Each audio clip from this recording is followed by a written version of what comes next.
Ya, bismillahirrahmanirrahim. Assalamualaikum warahmatullahi wabarakatuh. Waalaikumsalam warahmatullahi wabarakatuh.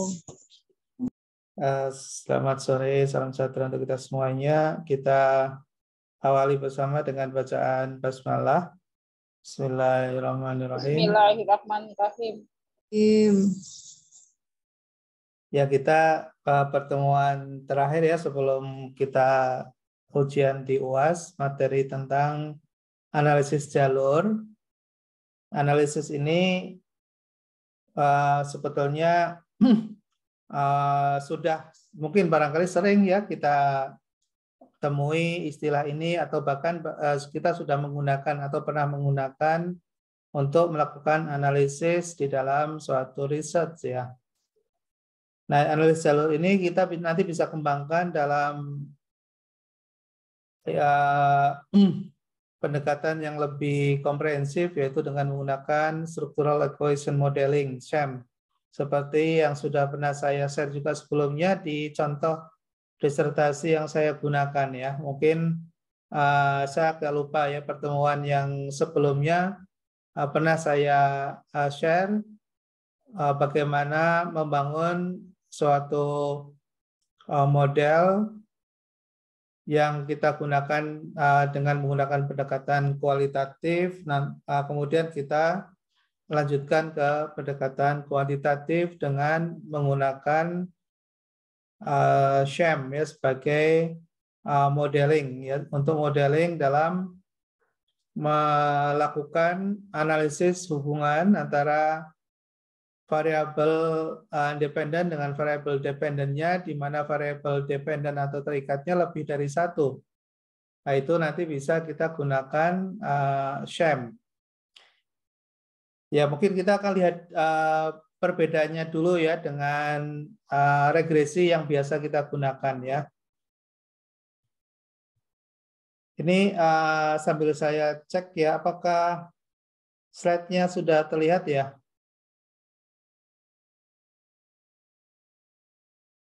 Halo, cek. Halo.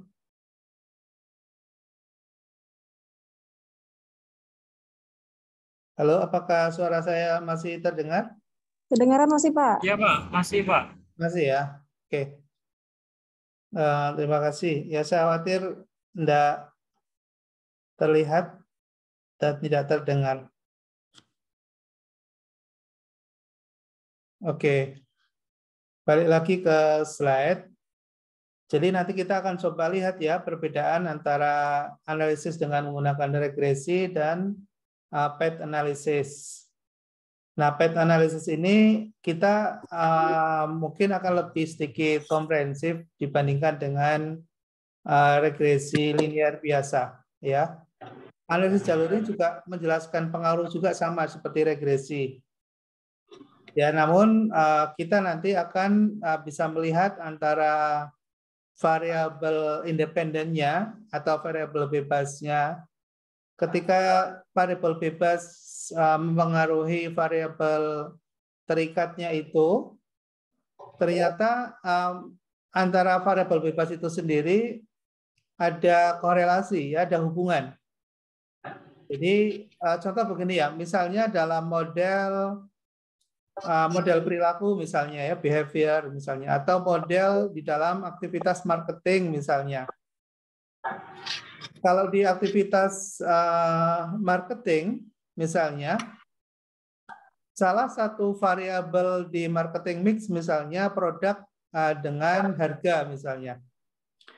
Apakah harga itu apakah produk dipengaruhi oleh harga, gitu ya? Sebentar ya, saya mute dulu ya kalau ada yang belum, atau saya ini ya kasih akses sebagai co-host untuk bantu bisa bantu mute ya. Siapa ini yang bisa? Mas Alfian nggak aktif ya, Mas Alfian ya. Ada yang lain nggak? Siapa nih? Mas Saifuddin aktif, Mas Saifuddin? Mas Saifuddin aktif? Aktif ya? Ya. Oke, Mas. Mas Saifuddin, saya minta tolong saya dibantu sebagai co-host ya. Sebagai co-host, nanti kalau ada yang mau bertanya, boleh di-open. Boleh di-open. Kalau yang misalnya kayak Mas Ulil Albab nih ya, mungkin tidak sadar kebuka suaranya, jadi nanti terganggu. Nanti di-mute ya, di-mute. Nah, ketika dia di-mute. Nah, kayak gitu. Oke ya. Nanti kalau misalnya ada yang mau bertanya, hand raise ya, boleh angkat tangan pakai reaction ya, pakai reaction. Nah, nanti diklik raise hand-nya ya, raise hand dia, itu nanti akan kelihatan. Nanti kita kasih kesempatan untuk tanya gitu. Ya, nanti bisa dibantu Mas Saifuddin ya, sudah jadi co-host saya. Oke, saya lanjutkan dulu. Saya lanjutkan dulu. Oke ya. Balik lagi nih, saya sedang mencoba untuk menjelaskan perbedaan antara path analysis atau analisis jalur dengan regresi gitu ya. Kalau yang sebelumnya kita mungkin sering menggunakan analisis regresi linear atau multiple regression atau regresi berganda misalnya. Nah, kalau di regresi berganda itu konsepnya adalah antara variabel bebas satu dengan variabel bebas yang lain itu tidak ada hubungan, ya, tidak ada korelasi. Ya, contoh misalnya kalau dalam konsep, misalnya dalam konsep kalau dalam konsep ekonometrik yang menggunakan pendekatan ekonomi makro itu biasanya saling terkait. Makanya menggunakan path analysis bukan regresi ya. Contoh misalnya gini. Misalnya antara cadangan devisa, misalnya jumlah cadangan devisa dengan nilai tukar misalnya. Itu misalnya gini, kita ingin mengetahui tentang apa pertumbuhan ya, pertumbuhan ini kayak kita sedang menghadapi resesi 2023 yang diprediksikan akan ada resesi 2023 misalnya. Nah, resesi itu bisa ditimbulkan karena beberapa faktor makro ya, misalnya nilai tukar. Ya, nilai tukar akan menekan cadangan devisa kita kalau ada kenaikan. Jadi antara nilai tukar dengan cadangan devisa itu kan akan memengaruhi pertumbuhan ekonomi. Jadi nilai tukar akan memengaruhi pertumbuhan ekonomi gitu ya. Kalau nilai tukar kita misalnya semakin melemah, maka artinya kita mungkin akan sulit mengimpor barang karena harganya menjadi mahal. Kita harus membayar 1 US dollar dengan nilai yang lebih tinggi dari nilai sebelumnya. Katakanlah saat kondisi saat ini, tahun lalu kita berada di 13.700-an ya, bergerak antara 13 sampai 14. Sekarang ini nilai tukar kita sudah di atas 15.000 ya, 1 US dollarnya. Artinya apa? Kalau kita kemudian nilai US dollar kita naik, maka bahan baku yang sebagian besar itu didominasi produk import, misalnya kayak tekstil gitu ya, bahan-bahan obat batik misalnya, maka akan menjadi mahal gitu ya, akan naik tergantung tingkat kenaikannya. Misalnya tingkat kenaikannya dari 13 menjadi 15. Itu berarti kan sekitar 20% naiknya. Nah, maka harga bahan baku yang ada di pasar beredar di Indonesia juga akan naik sebesar itu, gitu ya. Nah, kalau naik, bahan baku naik, misalnya kita mau beli mori ini kalau juragan batik ya, siapa yang juragan batik ini di sini? Harga bahan baku morinya naik gitu ya, karena nilai tukar kita melemah gitu. Nah, kalau naik, sementara harga output produk akhir kita, yaitu di produk batiknya sendiri sulit untuk naik harganya. Karena daya beli masyarakat kita belum berubah. Sementara barang komoditas naik. Nah, disitulah yang kemudian akan terjadi pelemahan daya beli. Ya. Nah, ketika terjadi pelemahan daya beli, maka produk itu menjadi tertahan, tidak bisa terjual. Nah, ketika tidak terjual, maka ada dua pilihan ya bagi para juragan dan produsen, menghentikan produknya, ya produksinya, gitu ya, atau berproduksi dengan mencari pasar baru dengan harga baru kalau itu bisa. Tapi kebanyakan para juragan kita ini, para produsen dan pengusaha batik biasanya akan memilih yang pertama, yaitu menghentikan produksi. Ini yang terjadi sekarang. Jadi pengusaha tekstil dan pengusaha batik kita itu menahan tidak produksi karena harga jualnya kenaikannya tidak seimbang dengan harga bahan baku yang berada di pasar. Itu. Ini kalau juragan batik pasti tahu nih ya. Saya bukan juragan batik, tapi saya hanya estimasi aja. Mungkin itu bisa benar ya. Jadi para pengusaha konveksi itu ya, yang bahan bakunya itu tekstil gitu ya, dan tekstilnya itu diproduksi dari luar, kita hanya beli aja gitu, maka kita akan menjadi akan apa namanya, tingkat pertumbuhannya akan tertekan gitu. Oke ya. Nah, antara pertumbuhan tadi ya dengan nilai tukar, kemudian cadangan devisa gitu ya. Nah, cadangan devisa dengan nilai tukar akan memengaruhi tingkat pertumbuhan. Sementara antara devisa dengan nilai tukar gitu ya, itu juga terjadi korelasi sendiri gitu ya. Sebelum memengaruhi pertumbuhan itu antara nilai tukar dengan devisa berpengaruh gitu ya, saling memengaruhi sendiri gitu. Oke ya, saya ulangi lagi nih. Ini misalnya ada 3 variabel ya, misalnya ada 3 variabel. 3 variabel itu X1, X2, dan Y. Ya, X1-nya adalah nilai tukar, X2-nya adalah cadangan devisa, ya. Y-nya misalnya tingkat pertumbuhan gitu ya. Nah, ini sebetulnya nggak bisa kita melakukan analisis regresi ya.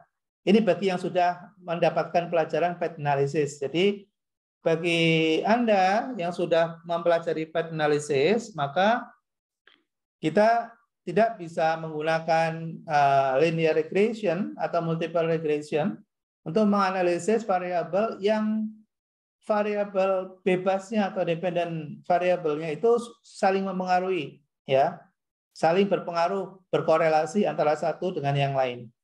Kita nggak bisa itu menggunakan multiple regression. Oke ya. Nah, kemudian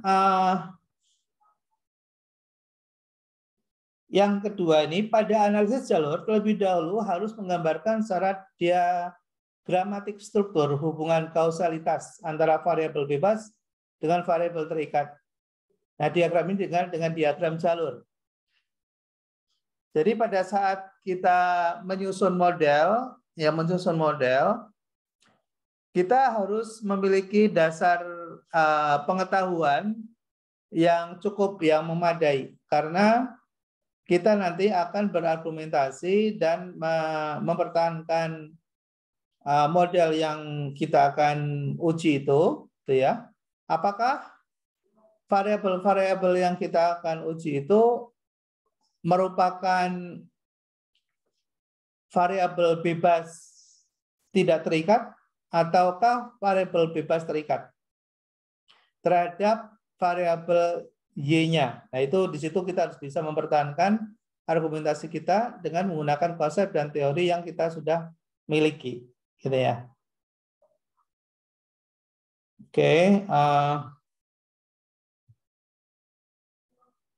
nah ini gambarnya seperti ini ya. Ini modelnya. Diagram berikut ini menunjukkan hubungan kausal antara X1 dengan X4, S2, S4, S2 dengan ini pasti S4 ini adalah X1, X2, ya, S3, X4 dan X3 dan X4. Sementara hubungan antara X1 dengan X2, X1, X2, X3 gitu ya. Jadi X1, X2 dan X3 dengan X3, X2 dan X3. Jadi variabel X ini kan merupakan variabel bebas sebetulnya, yang sebetulnya variabel bebas gitu. Ceritanya begitu, memengaruhi ini X4 atau Y ya, kalau dalam biasanya kita menggunakan variabel endogen atau variabel terikat dengan istilah Y. Ini ditulis X ya, mungkin kita agak bingung, tapi sebetulnya ini adalah Y gitu ya. Ini adalah Y. Nah, X1 dengan X2 ini ada korelasi, ya ini ada korelasi. Kemudian S2 dengan X3, ini ya, S2 dengan X3, ini juga ada korelasi. Lalu X3 dengan X1 ini ada korelasi juga. Nah, kalau seperti ini kondisinya, maka kita nggak bisa menggunakan regresi berganda biasa. Ya, kita harus menggunakan path analysis. Karena nanti akan terlihat dan diketahui X1 dengan X2 ini korelasinya berapa? Terjadi korelasi seperti apa? Ya, ini dengan ini terjadi korelasi seperti apa?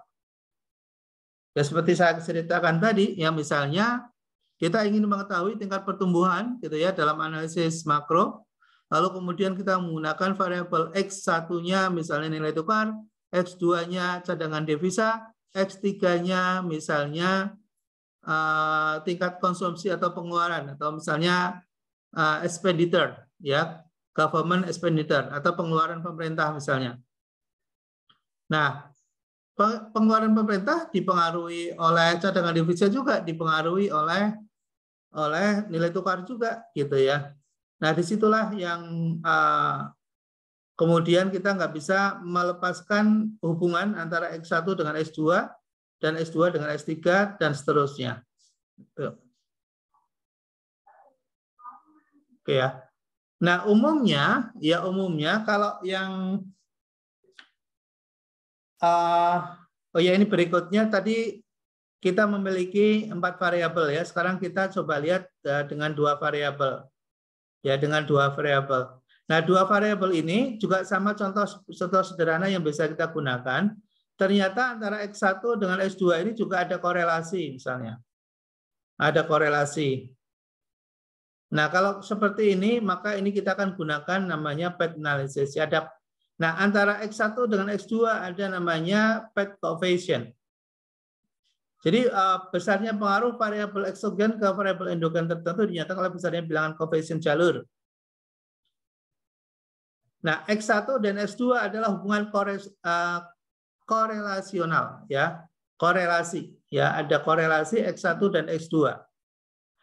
Intensitas keeratan hubungan tersebut dinyatakan oleh besarnya koefisien korelasi. Jadi X1 dengan X2 itu seberapa besar juga dia saling berkorelasi satu dengan yang lain. Karena kalau korelasinya ini kuat, ya korelasinya kuat, maka dalam analisis jalur, ya dalam analisis jalur, nanti akan bisa kita ketahui, ya ini ke sini berapa, ini ke sini berapa, ya berapa kekuatan pengaruh X1 terhadap X3, X2 terhadap X3 ini. Ya, jadi kita akan bisa melihat seberapa besar pengaruh dari X1 terhadap X3, ya X2 terhadap X3. Ya, ini ada keterangannya di sini ya. Jadi ini ke sini kita bisa lihat korelasinya, sedangkan di sini kita akan melihat koefisiennya. Ya, koefisiennya. Nah, kalau korelasinya ini semakin kuat, ya korelasi semakin kuat dalam path analysis atau analisis jalur, maka ini artinya kita tidak bisa mengeluarkan salah satu dari X1 atau X2-nya ketika kita ingin menganalisis terhadap X3. Kalau di regresi, di multiple regression, di regresi berganda itu bisa. Karena ini berdiri sendiri, ini berdiri sendiri. Tidak ada korelasi antara X1 dengan X2. Itu di regresi berganda. Ya. Oke ya, nanti bisa dipelajari di beberapa buku, seperti punya Anwar Sanusi, kemudian punya Sarjono dan kawan-kawan, punya Narimawati dan kawan-kawan, ya, yang membahas tentang analisis jalur ini. Nah, kemudian kita kembangkan ke SHAM, ya, karena ini sekarang syarat misalnya untuk tesis dan disertasi di beberapa perguruan tinggi, terutama di terutama yang saya ketahui di PTN-PTN itu sudah nggak menggunakan multiple regression lagi, ya. Apalagi kalau menggunakan econometric, ya, menggunakan path analysis atau menggunakan sham, ya, karena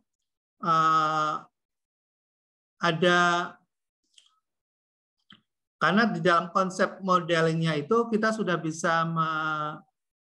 bisa memahami dan sudah menjadi teori baru di mana unsur-unsur atau faktor-faktor dari makroekonomi itu sebetulnya saling berkaitan satu dengan yang lain sehingga tidak bisa diselesaikan dengan multiple regression. Ya, oke ya. Kita coba ketahui dari SHAM, ya, Structural Equation Modeling. Nah, model persamaan struktural merupakan pengembangan lebih lanjut dari path analysis. Pada model persamaan struktural atau SHAM, hubungan kausalitas antar variabel eksogen dengan endogen dapat ditentukan secara lebih lengkap. Ya, kenapa bisa ditentukan secara lebih lengkap? Karena di variabel terikatnya nanti itu bisa lebih dari satu. Karena pada kenyataannya kita melihat bahwa ternyata ketika kita ingin melakukan suatu intervensi ekonomi itu akan berdampak pada faktor-faktor yang multidimension, ya, multidimensi. Ya, misalnya gini, bahwa pertumbuhan itu bukan merupakan satu-satunya dampak dari suatu aktivitas makroekonomi, gitu ya. Nah, dampak dari aktivitas makro selain pertumbuhan apa? Misalnya, ternyata pendapatan PDRB ternyata juga berpengaruh terhadap pendapatan per kapita atau pendapatan PDRB atau produk domestik bruto regional atau negara PDR atau PDRB. Jadi kita bisa melihat bahwa ketika ada perubahan faktor-faktor ekonomi yang kemudian akan berdampak pada pertumbuhan ekonomi, itu bisa kita lihat dari pertumbuhan ekonomi itu sendiri dan juga bisa kita lihat dari perubahan misalnya pendapatan per kapita misalnya. Nah, disitulah yang kemudian menjadi kompleks, ya. Nah, ketika kompleks maka kita nggak mungkin menggunakan multiple regression.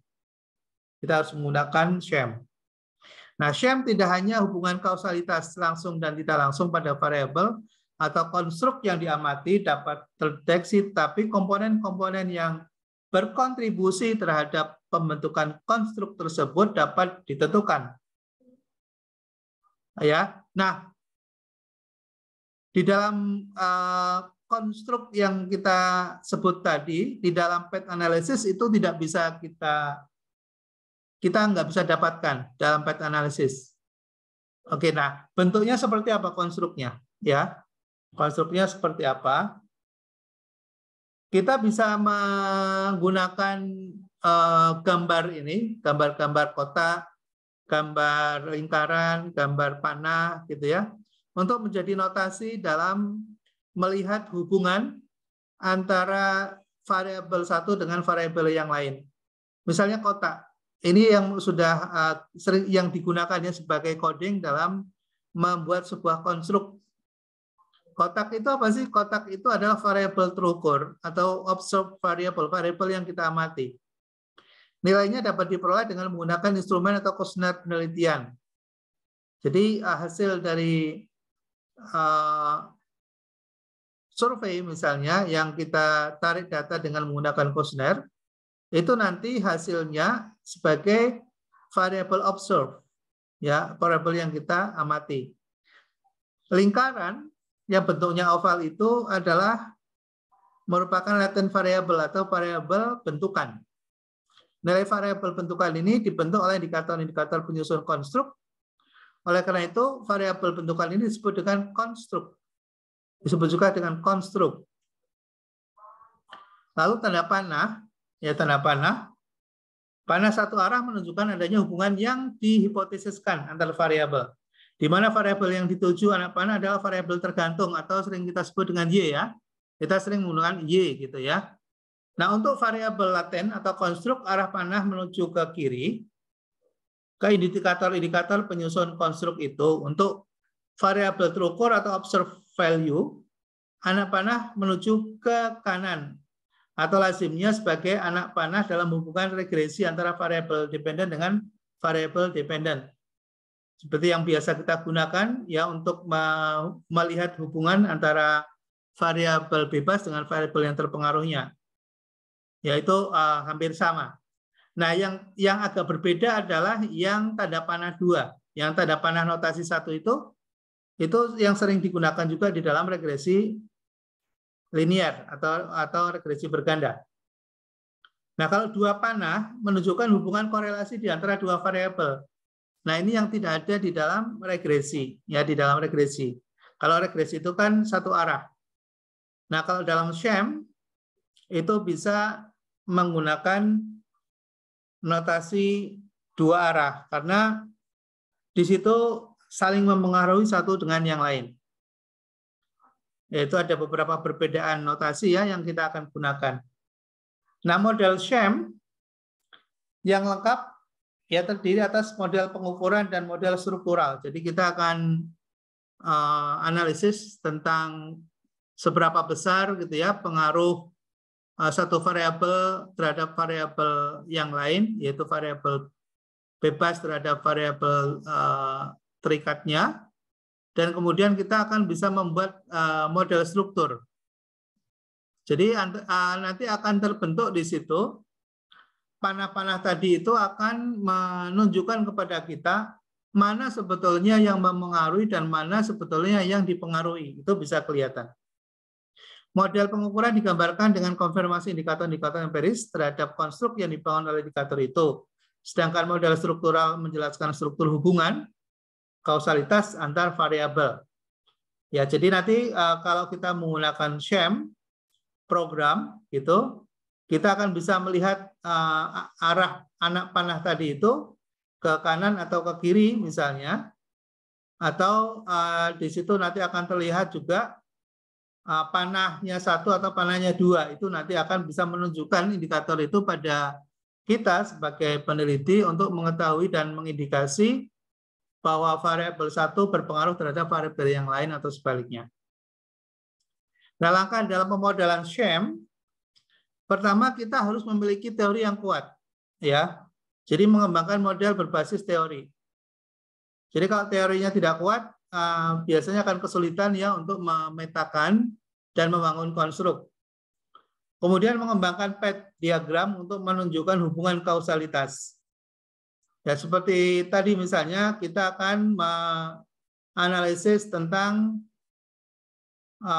model hubungan makro gitu ya, antar variabel-variabel makro misalnya terhadap variabel tertentu misalnya. Di situ kita harus bisa menjelaskan secara logis dan didukung dengan teori ya bahwa variabel yang bersangkutan memang memiliki korelasi dan secara logis bisa diargumentasikan hubungan-hubungan itu, dan ada bukti-bukti empiris yang bisa kita berikan sebagai literatur ya, sebagai literatur atau sebagai landasan teorinya bahwa hubungan konstruk yang kita buat itu logis dan sesuai dengan teori gitu ya.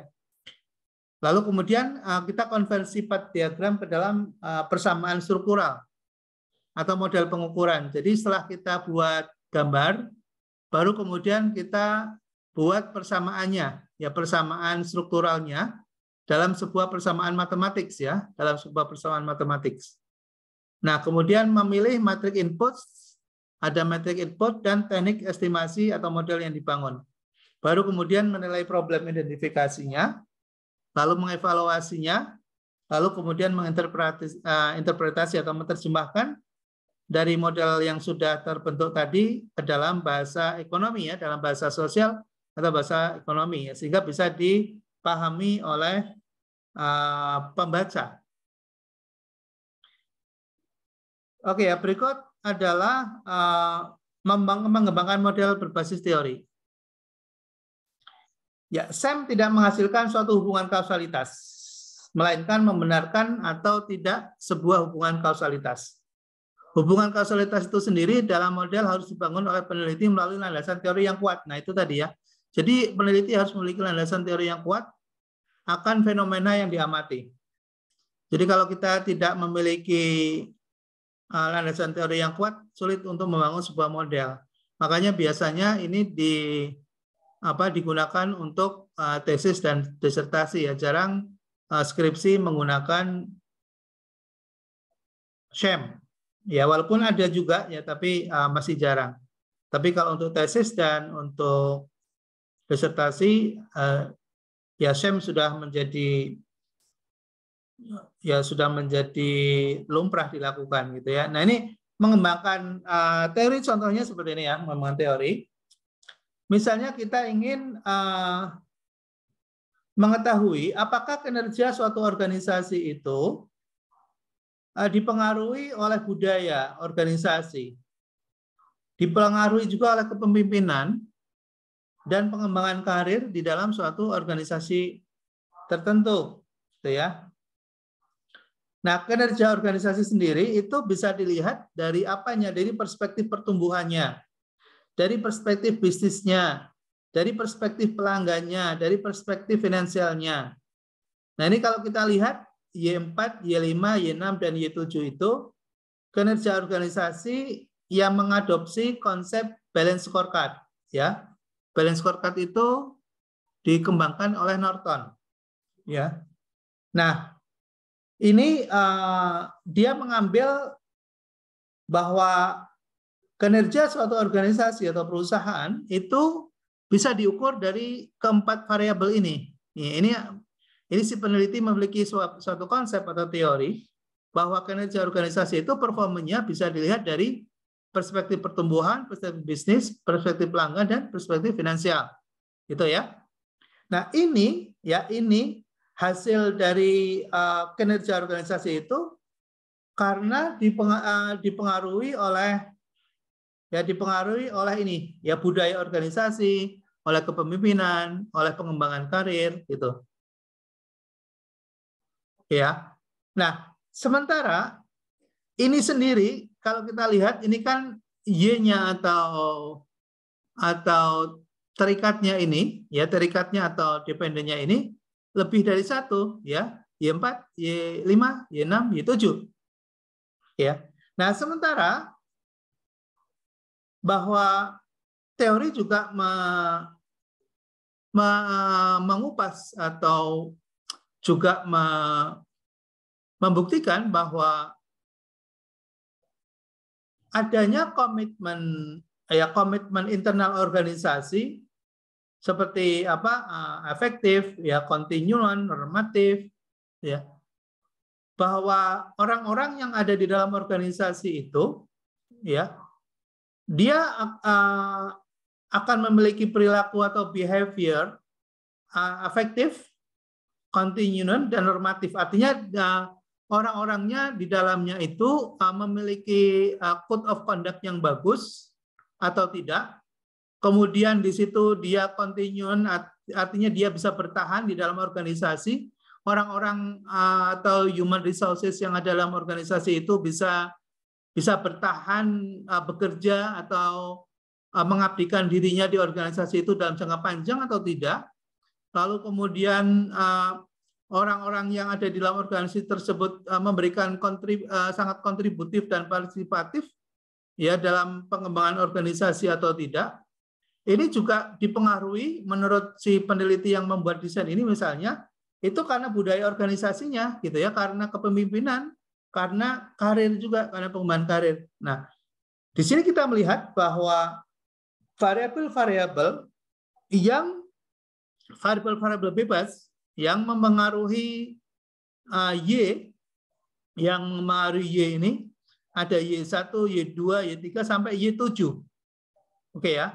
Jadi di sini X-nya ada 11, Y-nya ada 7. Oke ya.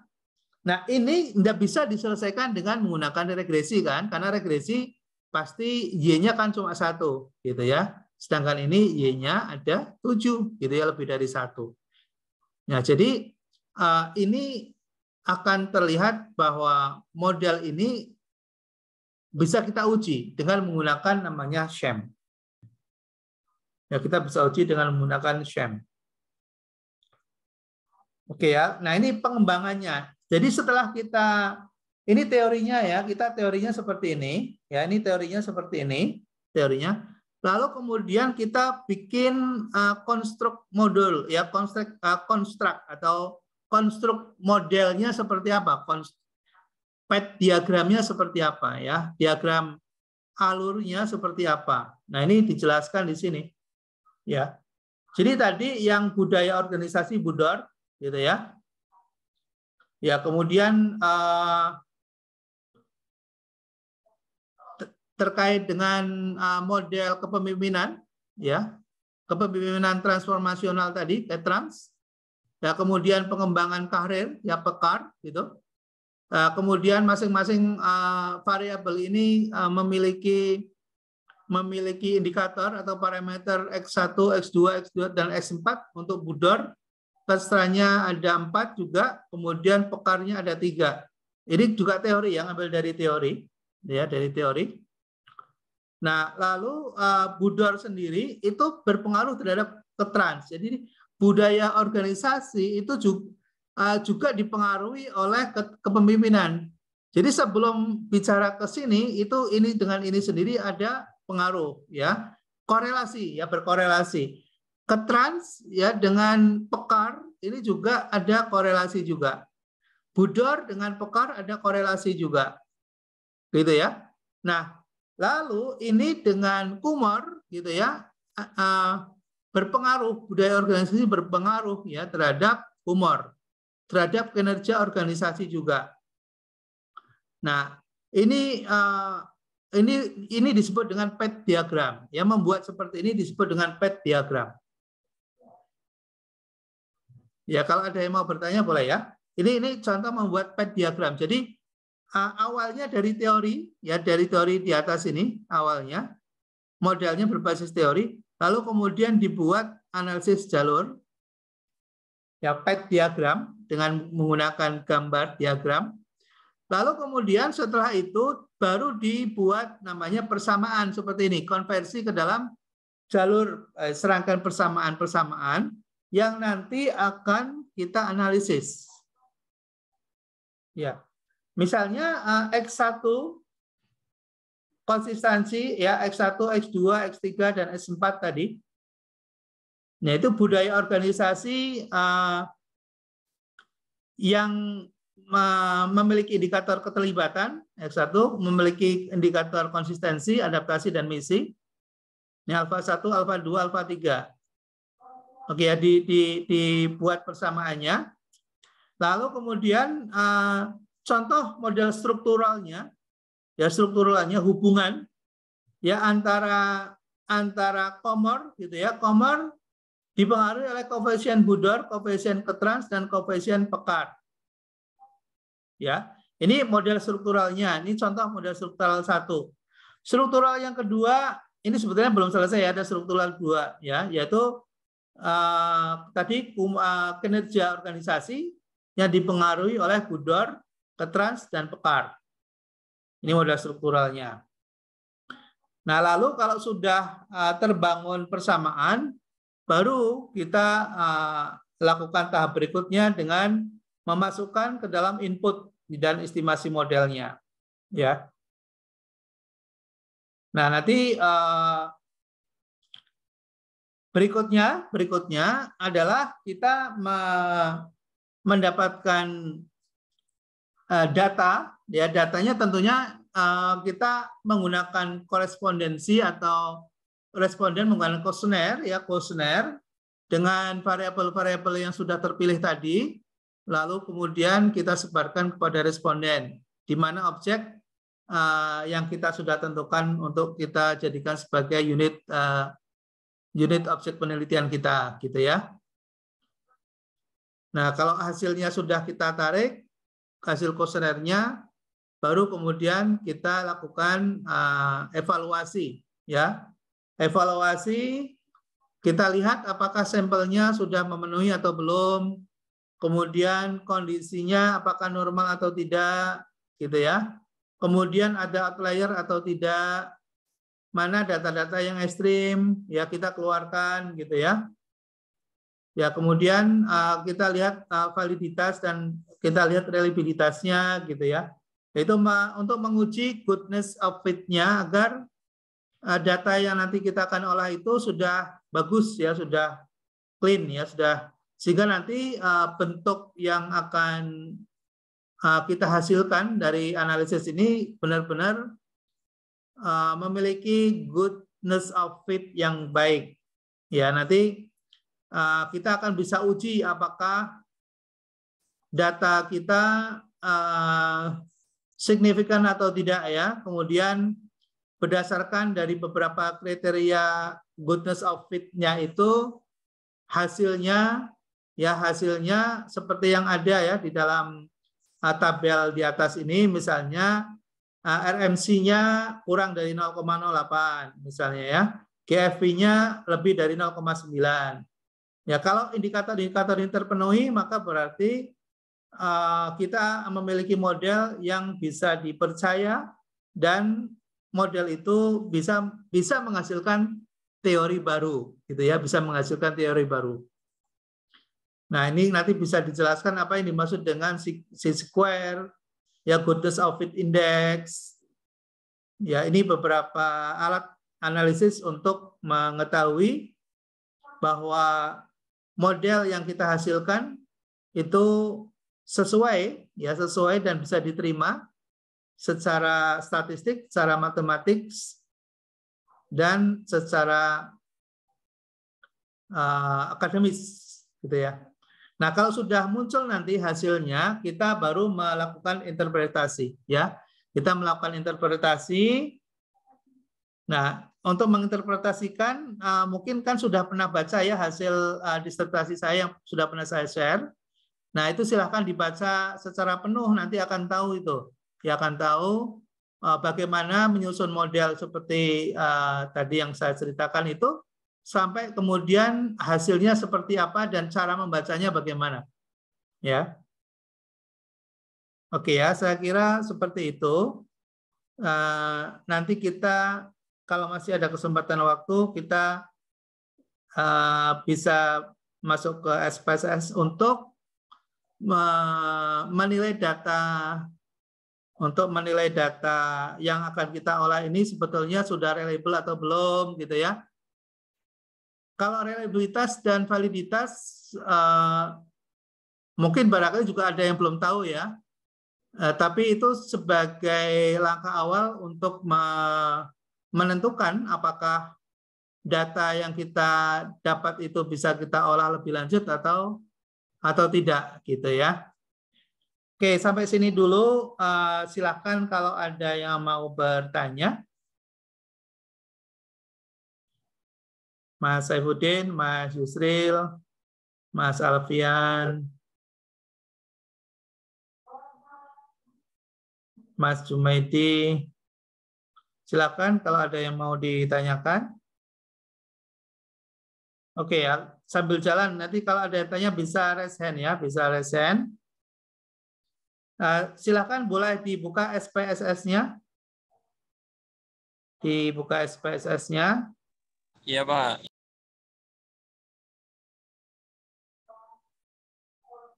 Oke, kita buka. Saya bagi itu ada beberapa file yang saya kirim sudah dalam bentuk SPSS ya, dalam bentuk SPSS. Silakan bisa dibuka produk X1 ya, produk X1. Produk X1.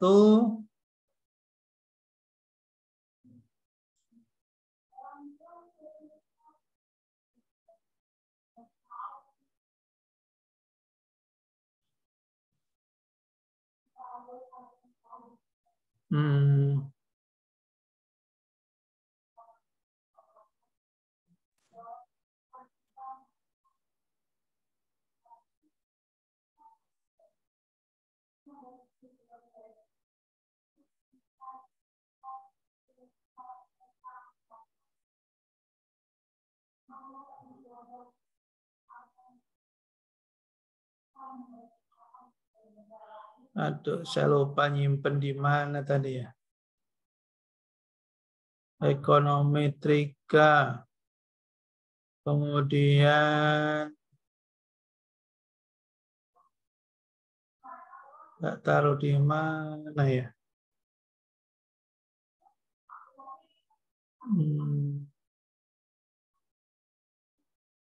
Kok nggak ada ya?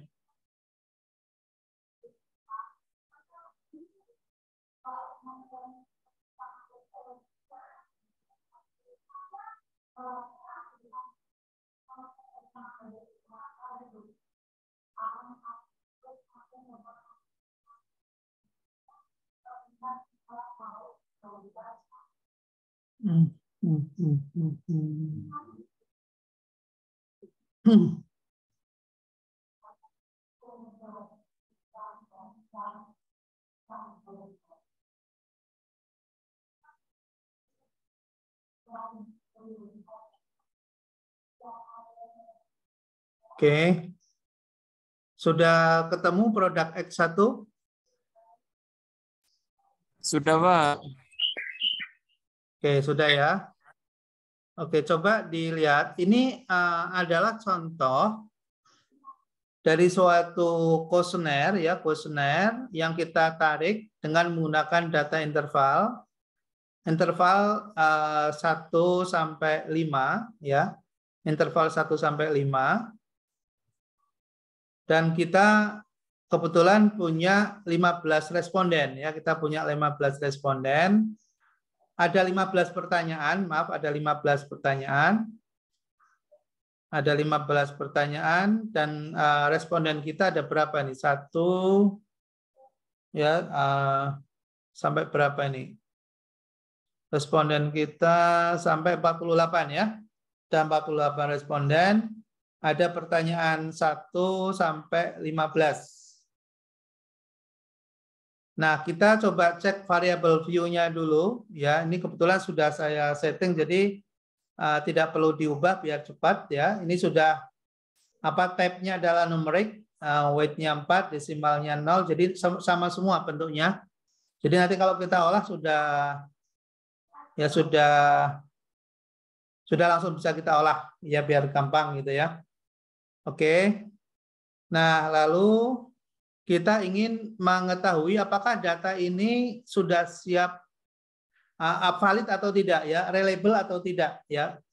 Kuesioner yang kita susun untuk menarik data ini, kita sebetulnya sekarang sedang menguji apakah pertanyaan pernyataan di dalam kuesioner yang kita buat itu sudah valid atau belum ya, reliable atau belum gitu ya. Nah, lalu caranya gimana? Kita bisa uji validitas, bisa uji reliabilitas.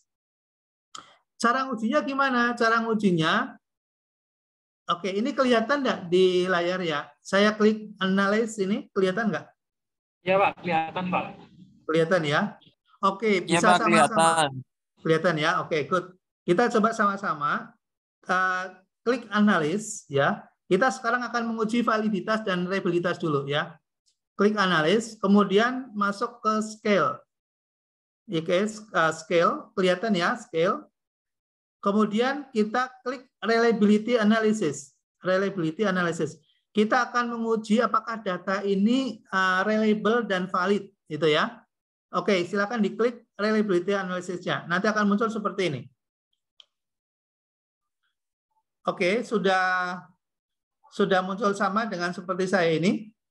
Mungkin ada yang itemnya masih kosong. Mungkin ada yang itemnya masih kosong ya.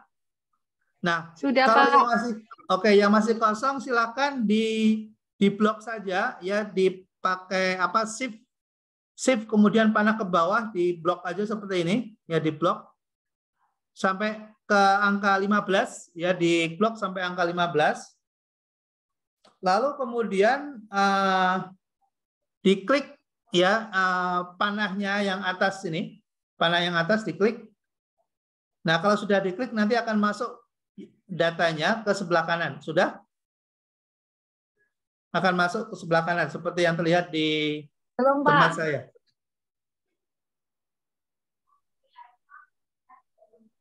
Oke ya, good. Kalau sudah, kemudian klik statistik. Ya, statistiknya diklik. Nah, seperti ini. Oke ya, kalau sudah diklik statistiknya, lalu kemudian pilih item, skill, dan skill if item delete. Ini yang kiri ini, yang atas. Ini kita ingin melihat secara deskriptif. Ya, secara deskriptif, apakah data-data yang kita akan gunakan ini berada dalam skala rata-rata atau ada yang menyimpang, ya, atau ada yang menyimpang. Oke ya, kita sudah klik itu, kemudian kita continue, ya, kita continue, sudah kembali lagi seperti ini, oke ya. Oke, gimana Mas Saifuddin, sudah posisi yang sama dengan saya?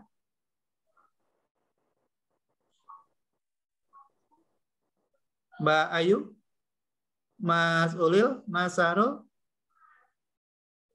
Mbak Umi, udah bisa ngikutin?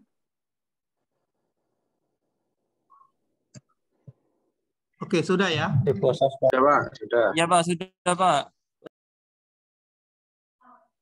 Oke, kalau sudah, klik OK. Klik OK. Oke, klik OK.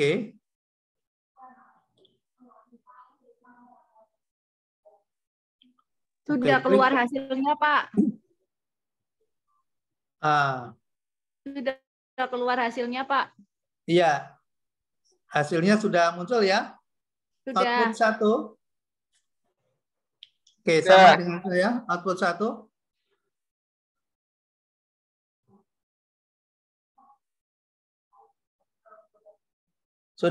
Sudah sama hasilnya seperti saya punya?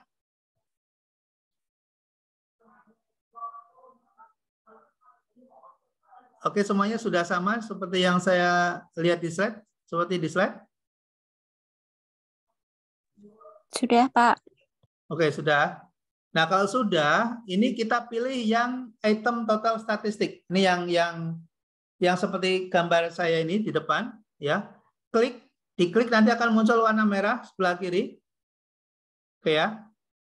Kalau sudah muncul warna merah, ini kita akan ambil dulu, ya, edit kemudian copy, ya, edit copy. Diedit copy. Lalu kemudian kita masuk ke Word, ya, biar ini terpisahkan, nanti kita akan analisis, ya. Kita masuk ke Word.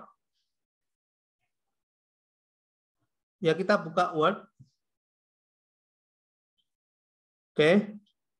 Oke, Word. Kita copy paste ke Word. Kelihatan di layar nggak Word saya? Belum, Pak. Oh, belum. Oke ya, yang lain bisa ikutin, buka Microsoft Word-nya agar datanya ini bisa kita pisahkan. Sudah? Oke ya, nanti seperti ini yang terlihat di layar. Ya, kita masukkan ke sini. Oke. Lalu kemudian perhatikan baik-baik. Kita akan uji validitas dulu. Kita akan menguji validitas dulu. Caranya adalah kita lihat data yang saya tebalin ini, ya. Silakan diblok aja. Ini kan bisa diblok, ya, bisa diblok. Nah, ini kayak gini. Biar nanti untuk menandai atau kita kasih warna kuning juga nggak apa-apa. Biar kita paham.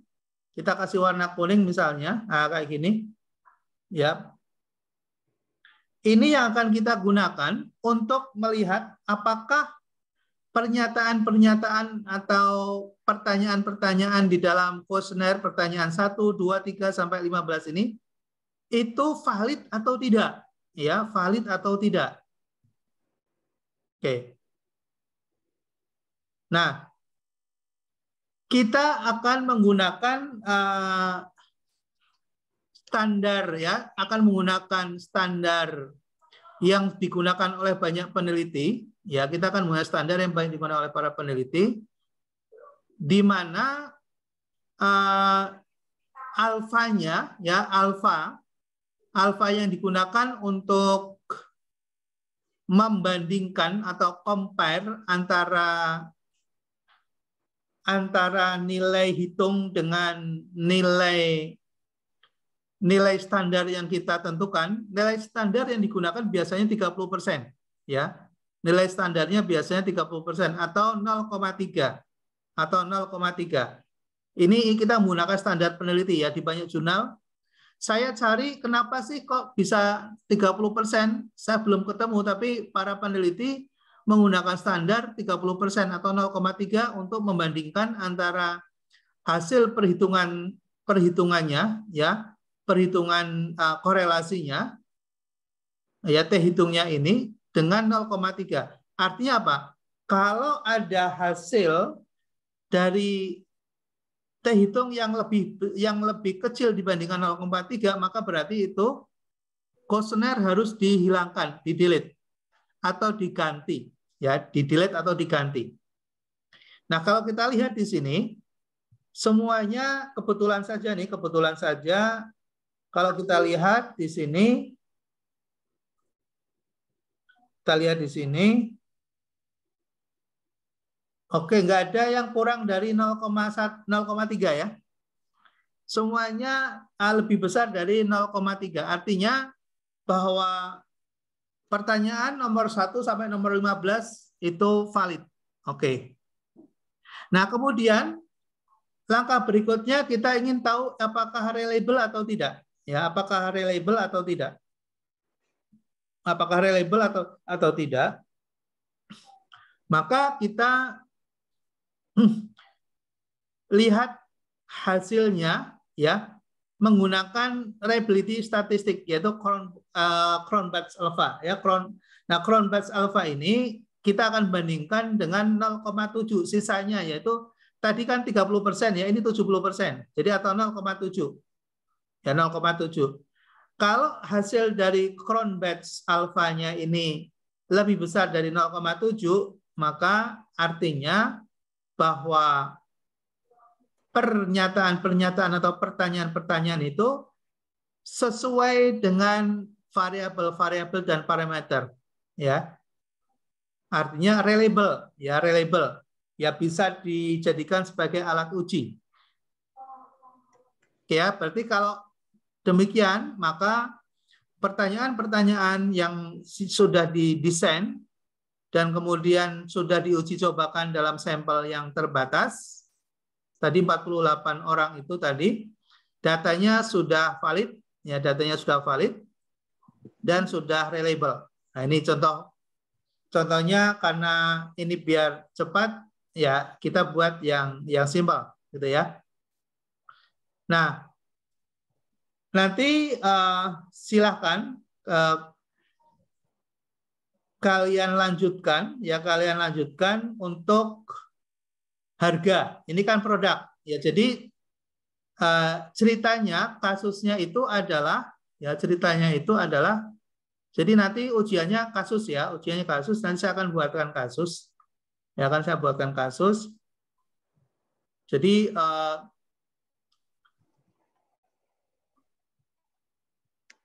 ini kita menyusun, ini kan ceritanya sudah ada output ya, hasil kuesioner yang sudah kita bagikan, lalu kemudian kita sudah tabulasi hasilnya, ya sudah kita tabulasi, dan kemudian kita analisis ya, gitu ya.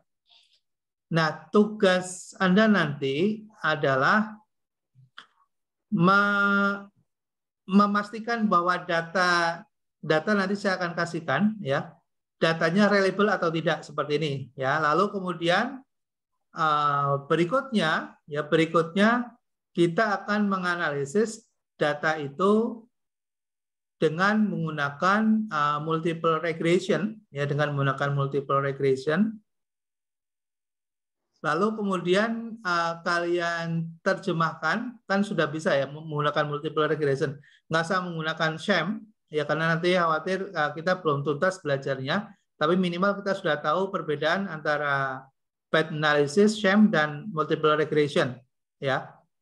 Nah, kita pastikan multiple regression kita sudah kuasai, gitu. Nanti data, saya punya data nanti silakan diolah, pastikan datanya valid dan reliable. Kemudian setelah sudah pasti reliable dan sudah valid, dilanjut ke multiple regression. Lalu kemudian hasilnya silakan diuraikan, ya diuraikan,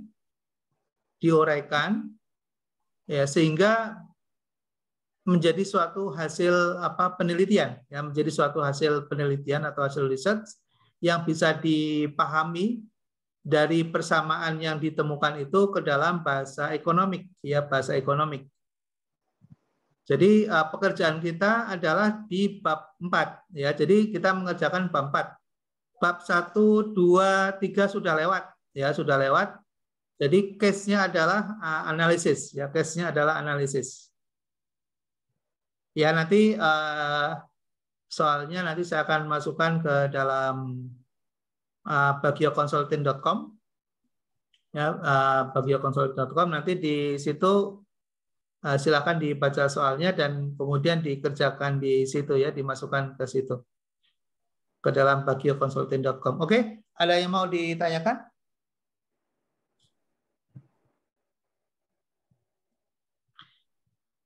Baik ya, kalau nggak ada, sampai di sini dulu. Terima kasih atas perhatiannya, atas atensinya. Mudah-mudahan ada manfaat.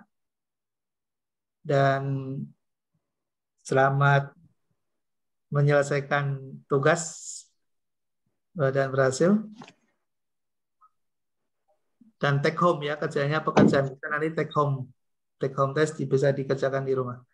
Oke, terima kasih semuanya. Assalamualaikum warahmatullahi wabarakatuh. Terima kasih sama-sama Pak. Waalaikumsalam warahmatullahi wabarakatuh. Oke, izin ya, saya close. Terima kasih Pak. Terima kasih semuanya.